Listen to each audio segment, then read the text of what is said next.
අයිබෝවන් හැමෝටම අද රෑට අභිජිත් වෙලාව එනවා. මේ වෙලාවේ අපිට ඕනම දෙයක් කෘෂ්ණ දෙවියන්ට කියලා ලබා ගන්න පුළුවන්. කොහොමද කරන්න කියලා බලන්න කලින් මගේ channel එක subscribe කරන්න කියලා පොඩි ඉල්ලීමක් කරනවා.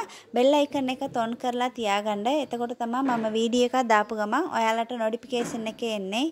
මාසෙන් මාසෙට මේ අභිජිත් කියන වෙලාව එනවා. අභිජිත් කියන්නේ තාරකාගේ නමක්. මේ තාරකා පේන වෙලාව තමයි අභිජිත් කියන්නේ. මේ වෙලාවේ අපි කෘෂ්ණ දෙවියන්ට හෝ විෂ්ණු දෙවියන්ට අපේ ප්‍රාර්ථනාව කියදී 100% සාර්ථක වෙනවා. ඔයා කවදාවත් වෙන්නේ නැහැ කියලා හිතපු දෙයක් වුණොත් මේ වෙලාවේ ඔයා ඉල්ලලා ප්‍රාර්ථනා කරොත් අනිවාර්යෙන් ලැබෙනවා. හොරොස්කෝප් වල තරු 28ක් නම් කරලා තියෙනවා. නමුත් 28 වෙනි තාරකා විදියට තමයි මේක ගන්නෙ. මේක කෘෂ්ණ දෙවියන් අංගලා තිබ්බා කියලා තමයි කියන්නේ. ඒකට හේතුව මේ වෙලාව වැරදි විදියට භාවිතා කරලා වැරදි දේවල් ලබා ගනි කියලා තමයි. අපි උනොත් සාධාරණ දෙයක් තමයි ඉල්ලන්න ඕනේ. මොකද දෙවියන්ට කියලා ප්‍රාර්ථනා කරද්දී අනිත් අයට නරකක් වෙන්න කියලාවෝ බාධාවක් වෙන්න කියලා කවදාවත් ප්‍රාර්ථනා කරන්න හොඳ නැහැ. අපිට මොනවා කරලා තිබ්බත් එහෙම කරද්දී ඒවා අපිටම තමයි ආපහු ලැබෙන්නේ. ඒ නිසා කාටවත් නරකක් වෙන්නේ නැතුව ඔයා ඉල්ලන දේ සාධාරණ දෙයක් නා අනිවාර්යෙන් කෘෂ්ණ දෙවියන් ඔයාට ලබා දෙනවා. මේ අභිජිත් වෙලාව අද දවසේ රෑ 11:45 ඉඳන් 12:09 වෙනකන් තියෙනවා. මේ වෙලාව ඇතුළේ තමයි ඔයා ප්‍රාර්ථනා කරන්න ඕනේ.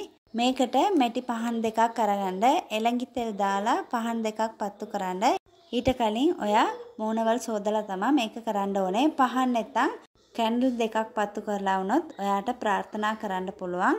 පොඩි මේසයක් උඩ වගේ තියන්න, පහන් බිම තියන්න එපා. ඊට පස්සේ පහන් දෙක පත්තු කරලා මම කියන මන්ත්‍රය 108 වතාවක් කියන්න.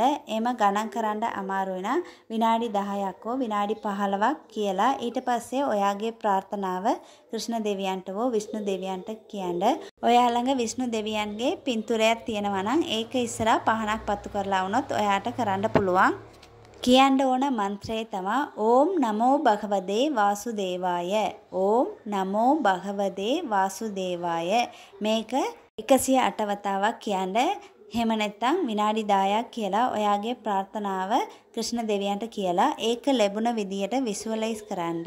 ඊට පස්සේ ඒක ලබා දීපු එකට දෙවියන්ටයි විශ්වයටයි thank you කියන්න. විශ්වාසයෙන් කරන්න අනිවාර්යෙන් ඔයාලගේ ප්‍රාර්ථනාව ඉෂ්ට වෙනවා. මේ වෙලාව යූස් කරලා ගොඩාක් අය ප්‍රාර්ථනාව ඉෂ්ට කරලා තියෙනවා. ඒ අය අනිවාර්යෙන් කමෙන්ට් එකේ කියන්න. ඔයාලා හැමෝටම කෘෂ්ණ දෙවියන්ගේ ආශිර්වාදය ලැබෙන්න ඕනේ කියලා මම ප්‍රාර්ථනා කරනවා. මේ වීඩියෝ එකට කැමති නම් ලයික් කරන්න, ෂෙයා කරන්න. thank you universe.